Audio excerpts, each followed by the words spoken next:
Now, as gunshots echo across the wind-swept, snow-covered reaches of the wild Northwest, Quaker Puffed Wheat and Quaker Puffed Rice, the breakfast cereal shot from guns, present the challenge of the Yukon. It's Yukon King, swiftest and strongest lead dog of the Northwest, blazing the trail for Sergeant Preston of the Northwest Mounted Police in his relentless pursuit of lawbreakers. On King! Run, you huskies! Gold discovered in the Yukon. A stampede to the Klondike in the wild race for riches. Back to the days of the gold rush. With Quaker Puffed Wheat and Quaker Puffed Rice, bringing you the adventures of Sergeant Preston and his wonder dog Yukon King as they meet the challenge of the Yukon.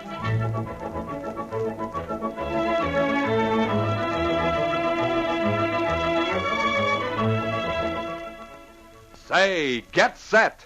In just a few minutes, you're going to hear something terrific. Quaker Puffed Wheat and Quaker Puffed Rice, the swell-tasting, ready-to-serve breakfast cereal shot from guns, are making a special offer to you listeners.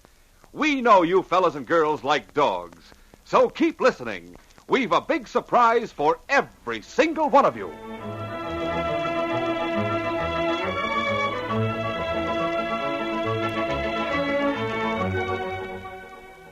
Sergeant Preston had been summoned to the office of Inspector Maynard at Mounted Headquarters in Dawson City.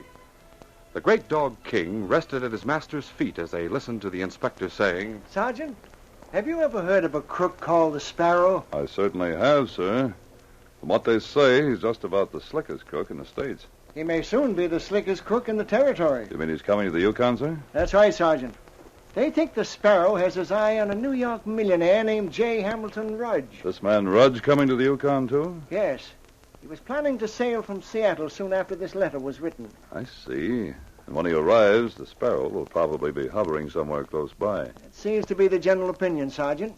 Now then, Rudge will dock at Skagway and travel overland to Whitehorse. Whitehorse, he'll embark on the Yukon Queen, sailing downriver to Dawson. The Yukon Queen, eh? It's the last boat of the season. Right, Sergeant. So if the Sparrow really is after Rudge's bankroll, he's pretty sure to be on that boat. I take it that I'm to be on board, too, sir? You are, Sergeant, but not in uniform. I want you to travel as an ordinary passenger in civilian clothes. So what about King, sir? Can he come along? Well, Sergeant, I don't know about that. Oh, go ahead. Take him. Thank you, sir. Now, I want you to protect this Rudge fellow, Sergeant, without revealing yourself, of course. And at the same time, I want you to see if you can't get a line on the Sparrow.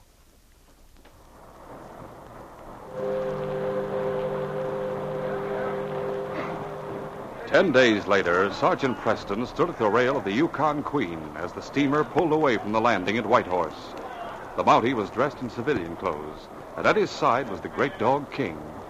A few feet away stood another passenger, an elderly man with side whiskers and gold eyeglasses. Sergeant Preston introduced himself as Mr. Smith. Smith, I suppose there are quite a few Smiths up here in the Yukon. My card, sir. Well, thank you. J. Hamilton Rudge, New York City. I'm glad to know you, Mr. Rudge. You're a long way from home. Well, I'm on my way to Dawson on mining business. Oh, confound it all. What's the matter? That woman coming this way, she's been hounding me ever since I left Seattle. Oh, there you are, dear Mr. Rudge. How do you do? What a simply beautiful dog. What breed is he? Why, he's an Alaskan Malamute, Miss, Oh, perhaps Mr. Rudge will be good enough to introduce us. Miss Laverne, may I present Mr. Smith? How do you do? It is so reassuring to meet a strong man when one is traveling alone in a rough and unsettled country like the Yukon.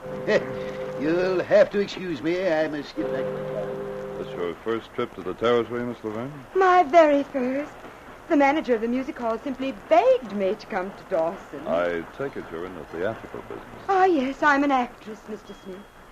And no doubt you'll recognize my full name when I tell you I'm Cleo Laverne. Well, I'm afraid I'm not familiar with the stage. Oh. Well, it's such a thrilling experience coming to a wild new country like this. Seeing all these pine trees and mountains and everything.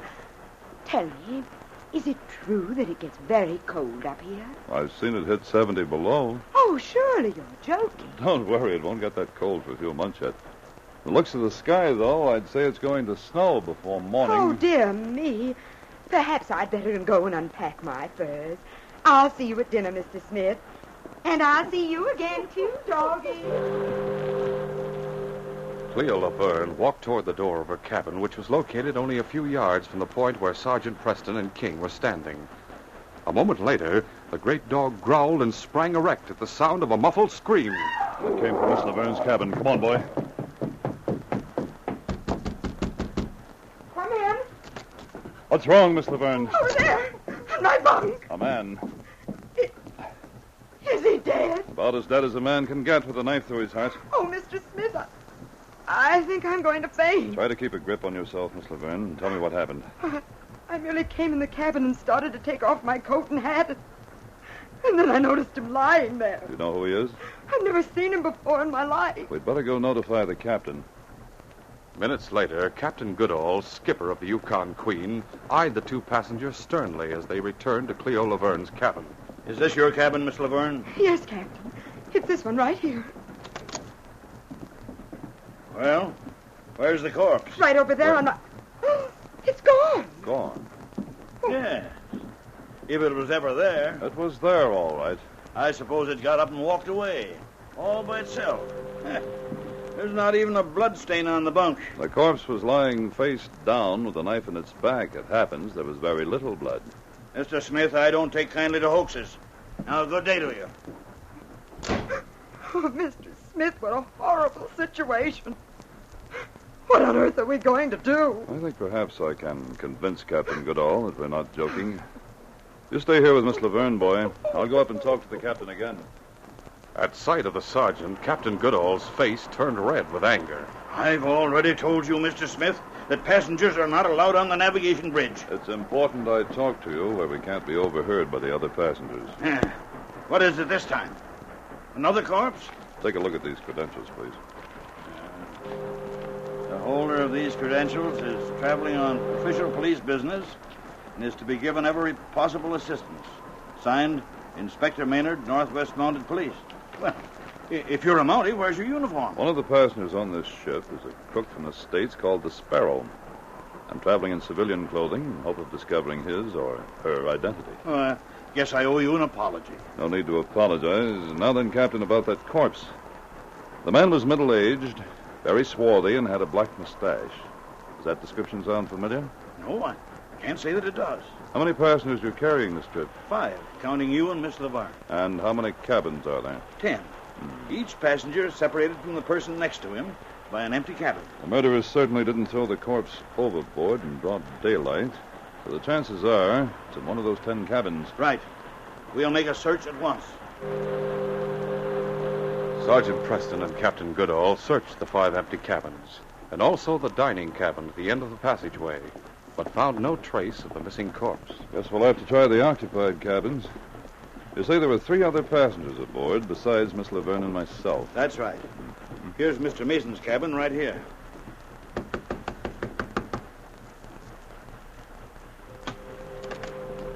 Yeah, what is it? May we come in? Sure, come ahead. Make yourself right at home. Mr. Mason, this is Mr. Smith of Dawson City. Glad to know you, Smith. Pete Mason's the name. Up here to hunt gold, Mr. Mason? No, not gold. It's stories I'm after. Oh, you're a writer? Newspaper man. Seattle Post-Intelligencer. Mr. Mason, we're looking for a corpse. What? A corpse? Well, Captain, I may look pretty green around the gills, but I'm not dead yet. I'm afraid this is serious, Mr. Mason. Another passenger discovered a dead man in her cabin a short time ago. When she and Mr. Smith came up on the bridge to tell me about it, the corpse disappeared. Well, it didn't float in here, Captain, if that's what you're thinking. You mind if we look around? Not at all. Look under my bunk. Look in the closet. Look anywhere you please. I'll be only too happy if you can turn up a dead man. What a headline that would make. Post reporter finds corpse in cabin. Yeah. I guess you're right. There's no dead man around here. Sorry we disturbed you, Mr. Mason. Come along, Mr. Smith. Hey, not so fast, Captain. You're not leaving me out of this. Oh, very well. This next cabin we're coming to belongs to a Mr. Hobart. Oh, is it? It's Captain Goodall. I'd like to speak to you. Well?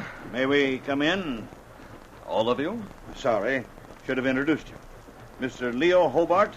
This is Mr. Mason of Seattle. How do you do? How do you do? Mr. Smith of Dawson City. I didn't catch the name of your city, Mr. Hobart. Where'd you say you were from? I didn't say. Mr. Hobart, we're here on a matter of murder. Murder? That's right. A dead man was discovered in one of... What was that? Sounded like Mr. Rudge. Come on, we'd better investigate. We'll continue our story in just a moment.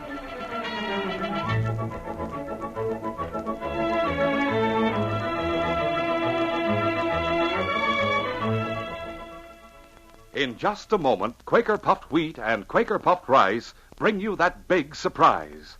But first, here is Sergeant Preston. As you boys and girls know, my closest friend and companion is my dog, King. Right, fella?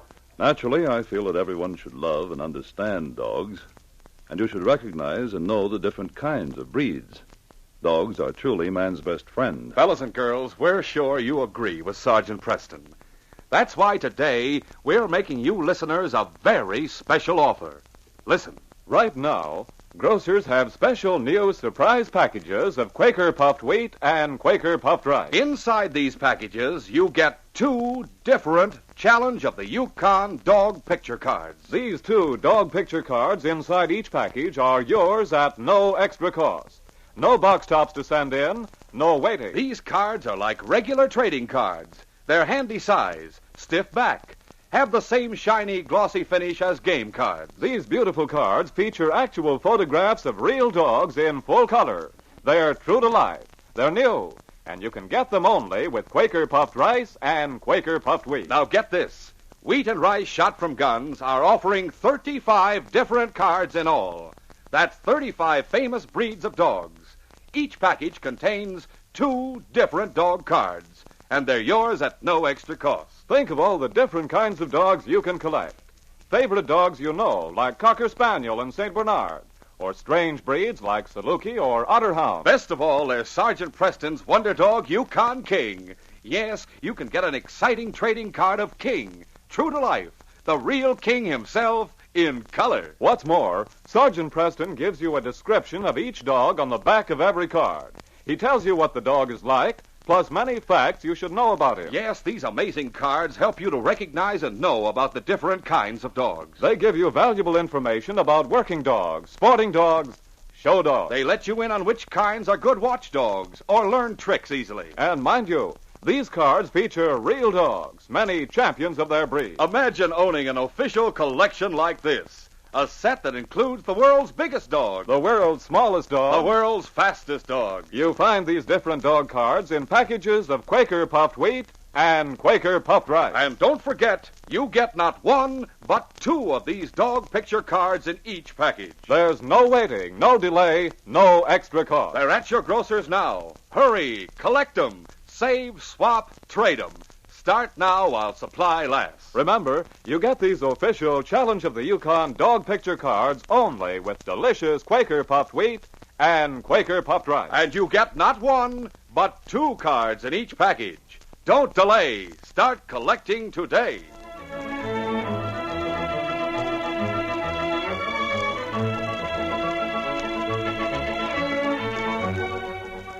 Now to continue our story. Pete Mason, a Seattle newspaperman, joined Sergeant Preston and Captain Goodall in their search for a missing corpse aboard the steamer Yukon Queen. The 3 men were about to search the cabin of another passenger named Leo Hobart when suddenly a call for help rang out. What was that? Sounded like Mr. Rudge. Come on, we'd better investigate. Mr. Rudge, are you all right? I most certainly am not all right. I've been robbed, sir, aboard your ship, and by heavens, Calm down, Mr. Rudge.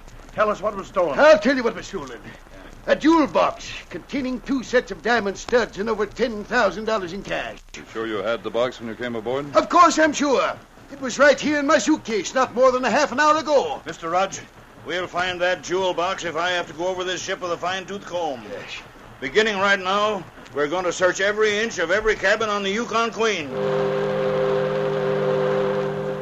King rejoined his master when the search party arrived at the cabin of Cleo Laverne. The great dog was puzzled. He wondered why his master had not given him the job of tracking down whatever was missing. A short time later, the party approached Sergeant Preston's own cabin. Well, Smith, we've searched every cabin but yours. Yeah, mine even got a second going over. That doesn't mean we suspect you, Mr. Mason. The first time we searched your cabin, we were looking for a corpse. A dead body won't fit into a suitcase or a drawer, but a jewel box might. Sure, I realize that. Oh, is this your cabin, Smith? This is it. What's the matter with that dog? Offhand, I couldn't say. Suppose you open your luggage, Mr. Smith, while we try the drawers in the bunk. All right, Captain. Yeah, that jewel box doesn't seem to be anywhere around here either. What about that closet over there? Goodness, the dog is scratching at the closet door. I'll take a look. My goodness gracious. Holy smoke! A dead man. Yes. The corpse that was taken from Miss Laverne's cabin. He certainly wasn't one of the passengers. He must have sneaked aboard while we were tied up at Whitehorse. Any of you recognize him? Yeah, I do. Oh, His name is Trigger Joe Fernandez. that nickname sounds as though he might have been a crook. He was one of the worst gunmen in the States. How do you happen to know so much about him? Newspapermen get to know lots of things, Mr. Rudge. Like, for instance, the fact that Trigger Joe was gunning for another crook named the Sparrow. You're well informed, Mr. Mason. Look, Smith, let's stop playing games and tell these people who you really are. Suppose you tell them if you're so sure of yourself. You're Sergeant Preston of the Northwest Mounted Police, and that dog of yours is Yukon King. Was that a guess? It was a cinch. In case you don't know it, Sergeant, we've heard about you and that dog of yours, even way down in Seattle. Well, if he's a Mountie, why is he operating in plain clothes? I bet I can answer that one too, Hobart. It's because he's on the trail of that crook I mentioned a second ago, the one named the Sparrow. You mean this Sparrow, or whatever you call him, is somewhere on board this boat? I'll go farther than that. I'll bet he's standing in this cabin right now. What? Isn't that right, Sergeant? You're doing the talking, Mason. Oh, Sergeant Preston, if what Mr. Mason says is true, we may all be murdered in our sleep. I demand protection. Very well. King can stay in your cabin tonight to guard you if you like. Well, that's all very fine, but what about my jewel box? We'll find that box if I have to search this ship from stem to stern. All of you except Sergeant Preston, go to your cabins. Stay there until the search is completed. That's an order.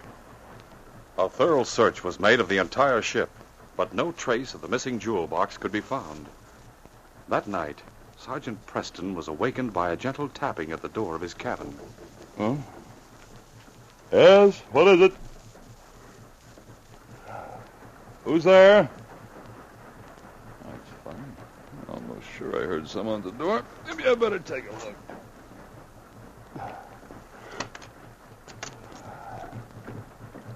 No one in the passageway. Guess I must have been mistaken. The sergeant was about to close the door when he noticed a slip of paper lying at his feet. It's a note. Let's see what it says. If you want to know the identity of the Sparrow, meet me in the dining cabin in 5 minutes. No signature. It's likely to be a trick, but I'd better investigate just the same. The sergeant dressed hastily and went down the passageway to the dining cabin. As he pushed open the door, he paused and listened intently for the sound of human breathing. Hearing nothing, he stepped across the threshold. And at that moment, the butt of a pistol came crashing down on his head. Oh! A moment later, the rear door of the dining cabin opened. Outside in the darkness, snow was falling, and a harsh wind was lashing the waters of the Yukon. No one saw or heard the unconscious body of the sergeant being dragged across the deck to the stern rail of the ship. Go, Monty. There. Meanwhile, the great dog King was scratching frantically at the door of Cleo Laverne's cabin. He had caught the scent of his master as Sergeant Preston passed by the door on his way to the dining cabin. And a moment later, the dog's keen ears had heard a groan and the sound of a falling body. Instinctively, King knew that his master was in deadly peril. Again and again, the great husky reared up on his hind legs and sought to turn the knob, but the door was bolted. Finally, King trotted over to the bunk where Cleo Laverne lay sleeping and tugged at the blankets. What is it? What's the matter? Oh, King, is something wrong? Oh, so that's it. You just want to go out. Well, I suppose the sooner I let you out, the sooner I'll get back to sleep.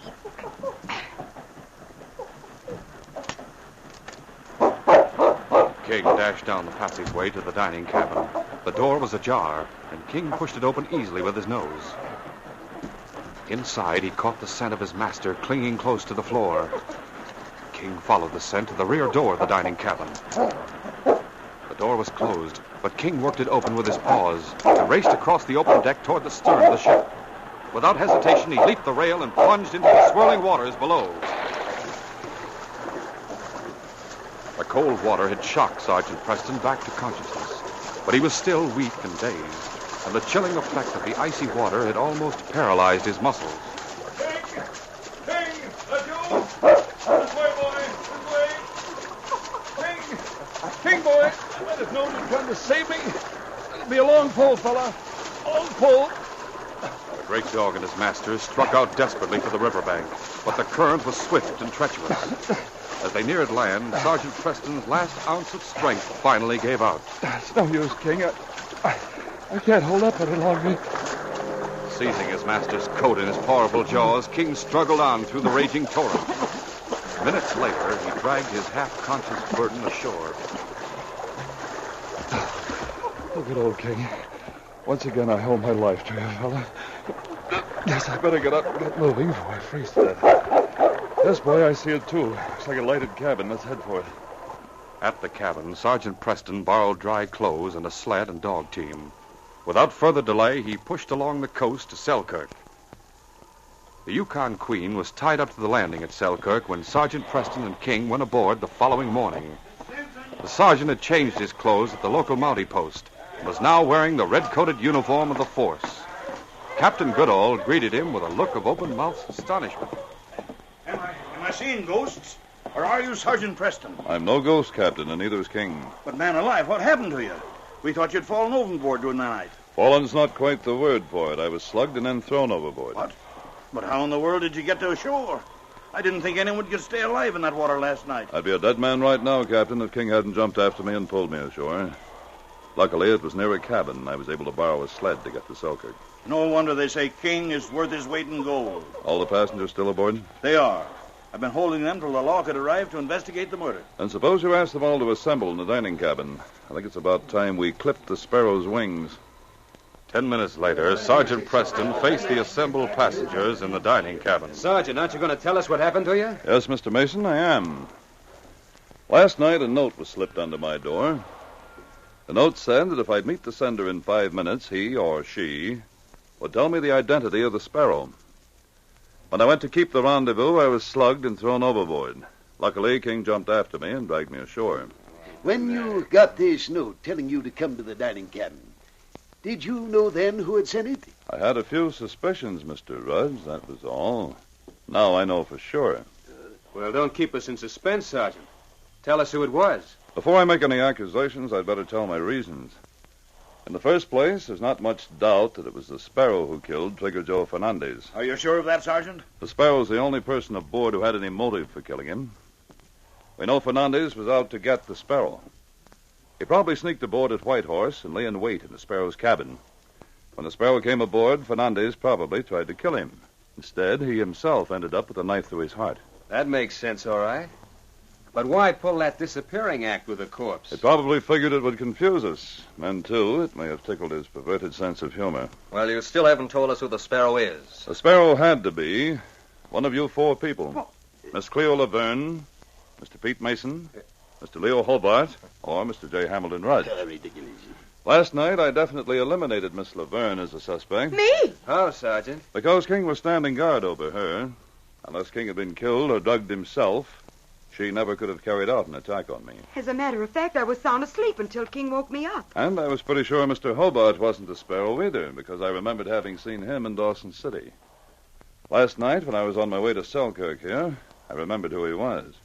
And, who am I? You're Lewis Howard of the Howard Mining Syndicate. Well, I suppose you've got some mining deal underway, and you're traveling incognito to steal a march on your competitors. Well, looks like you've guessed my guilty secret, Sergeant. That left two possible suspects, Mr. Mason and Mr. Rudge. And how did you decide between us? The thing that decided me was the theft of your jewel box. Well, you knew I couldn't be the Sparrow because I wouldn't rob myself. On the contrary, Mr. Rudge, I decided you were the Sparrow because a while ago you mentioned that the note that was slipped under my door said to come to the dining cabin. No one on the ship knew where the rendezvous took place except myself and the person who slugged me. Well, you're pretty smart, Mounties. But it's not going to do you a bit of good. You'd better put away that gun, Save Sparrow. your sermons, Redcoat. Get back against the wall, all of you.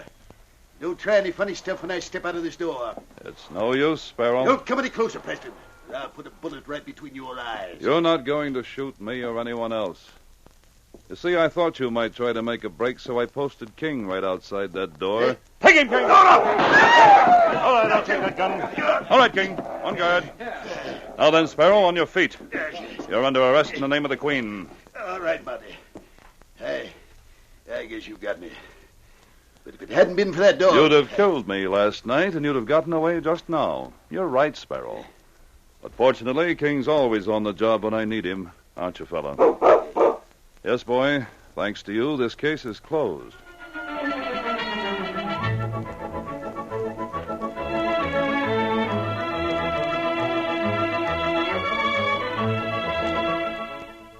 In just a moment, Sergeant Preston will give you a preview of Friday's adventure.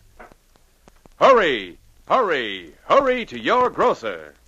Look for special new packages of swell-tasting Quaker puffed wheat and Quaker puffed rice. Man, oh man, there's a surprise, there's a dream prize right inside these packages. Yes, the breakfast cereals shot from guns offer you, at no extra cost, not one, but two official Challenge of the Yukon dog picture cards inside each package. In all, there are 35 different cards, a complete set of 35 famous breeds of dogs. These are genuine stiff-back trading cards with the same shiny, glossy finish as game cards. They feature true-to-life photographs in full color of real dogs. Exciting dogs like Great Dane, Irish Wolfhound, Collie, Bloodhound, and many others. And think of it, you get King himself. Start collecting today. Hurry! Be first to get these swell official Challenge of the Yukon dog picture cards. Remember, there's nothing to send in. No money, no box tops, no order blanks. You get these thrilling dog picture cards in packages of wheat or rice shot from guns. There's no extra cost, and you get not one, but two cards in each package. So shake a leg. Hurry to your grocer for Quaker puffed wheat and Quaker puffed rice. These radio dramas, a feature of the Challenge of the Yukon Incorporated, are created and produced by George W. Trendle, directed by Fred Flowerday, and supervised by Charles D. Livingston. The part of Sergeant Preston is played by Paul Sutton. They are brought to you every Monday, Wednesday, and Friday at this same time by Quaker puffed wheat and Quaker puffed rice, the breakfast cereal shot from guns. Listen Friday when Sergeant Preston and Yukon King meet the Challenge of the Yukon in the case of the hard-hearted hermit. I knew that Amos Benbow was not as hard-hearted as he pretended to be, so I thought it'd be all right to leave his granddaughter with him. I thought she'd be safe. I didn't suspect that bank robbers would choose his home as a hideout. That was when the trouble began. Be sure to hear this exciting adventure Friday.